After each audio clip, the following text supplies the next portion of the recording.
Bishui Golden-Eyed Beast is probably the best secret area boss in the entire game.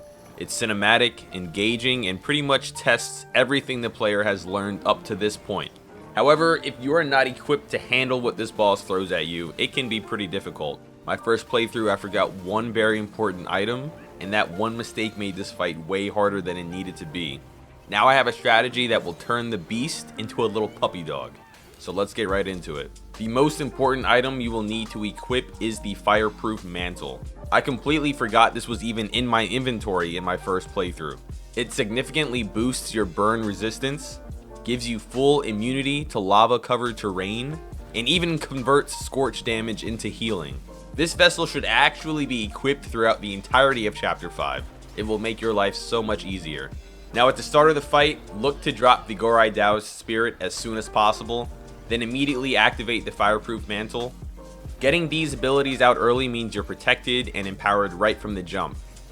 Of course, pot medicine for even more boosts. Save body cooling powders for when the Fireproof Mantle is on cooldown. Look to use Immobilize as often as possible. This is the spell you will use the most. You'll notice I like to use Mobile Spin to attack. The reason I love Mobile Spin so much is because it builds focus fast, it stacks Poison Bane quick, and on top of all that, it generates ki at an insane rate. We're talking fast enough that you'll be able to cycle through your vessel and spirit at least 2 or 3 times over the course of this fight, which is exactly why we use these abilities at the start. Of course, look to use level 3 or level 4 heavy smashes when you've built up enough focus. A good time to use Umbral Abyss is when the rest of your abilities are on cooldown or your medicine has worn off. This is a great chance to shave off some HP and even send Bishui into a chilled state while keeping yourself safe in transformation.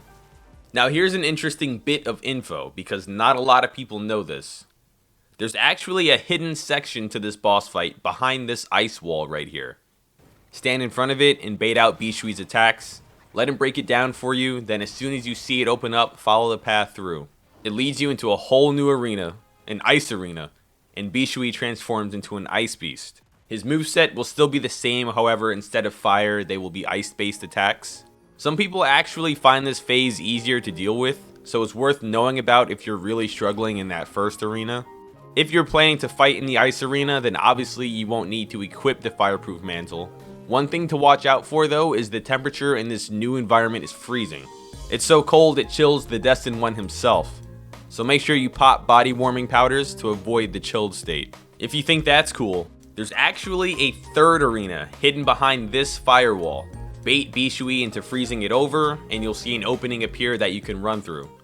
Follow that path and it takes you to the third and final arena of this epic encounter. Now I've personally only ever seen fire attacks in this last arena, but people have reported that Bishui can pull out a combination of fire and ice attacks in here. Maybe after enough attacks he cycles back to ice, but again I haven't seen it. Just be ready for anything if you plan to come into this arena, and keep your Fireproof Mantle equipped regardless. The secret path through the ice and fire arenas will obviously shift your loadout priorities a bit since you're dealing with different elements, but the core game plan that we talked about will remain the same. Here are some extra tips. Watch out for this attack where he jumps up, slams the ground, and creates this fire crater like AoE all around him. It's a 3-pronged attack. The easiest way to dodge this is to watch Bishui Beast because his movements telegraph when the attacks will actually make contact.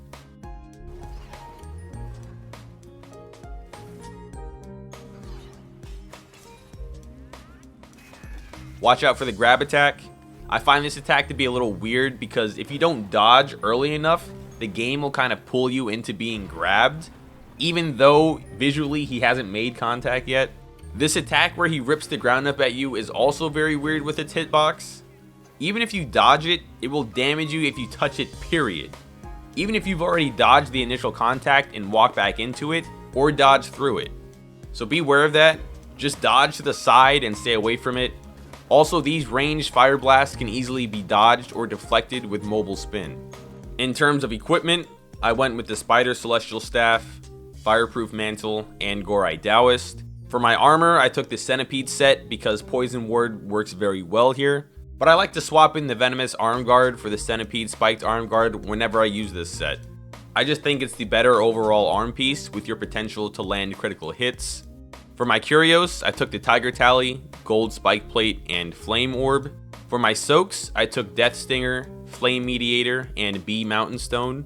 Medicine I recommend is obviously Body Cooling Powder, Tiger Subduing Pellets, Evil Repelling Medicaments, and Amplification Pellets. The spells I recommend taking are Immobilize and Umbral Abyss. Fill in the other slots with whatever you want. If you're planning to fight Bishui in the Ice Arena, then you'll need to make some slight changes to the loadout. Take the Weaver's Needle as your vessel for the additional crit chance and crit damage. Instead of the Flame Orb, run the Frost Sprout Twig. Obviously, instead of Body Cooling Powders, you'll want Body Warming Powders.